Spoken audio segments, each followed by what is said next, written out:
आज हम बात करने वाले हैं यश कुमार मिश्रा की तीसरी शादी के बारे में।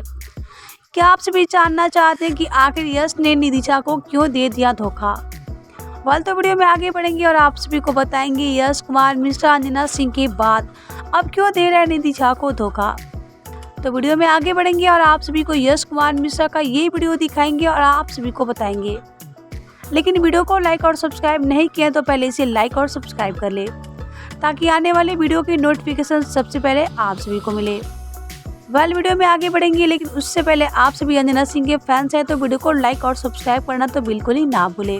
तो जहां आप सभी जानते हैं कि यश कुमार मिश्रा का ये वीडियो काफ़ी तेज़ी से हो रहा है वायरल और दावा किया जा रहा है कि अंजना सिंह के बाद यश ने दिया निधिशा को धोखा।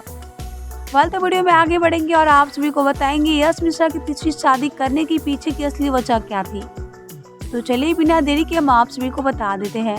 तो जहां आप सभी जानते हैं कि यश कुमार मिश्रा का ये फोटो सोशल मीडिया पे हो रहा है वायरल, लेकिन आप सभी को बता दें ये यश कुमार मिश्रा की तीसरी शादी का फोटो नहीं बल्कि यश मिश्रा की आने वाली फिल्मों की फोटो है। तो आप सभी को यश कुमार मिश्रा का ये वीडियो देखकर कैसा लगा हमें नीचे कमेंट बॉक्स में बताना बिल्कुल ही ना भूले।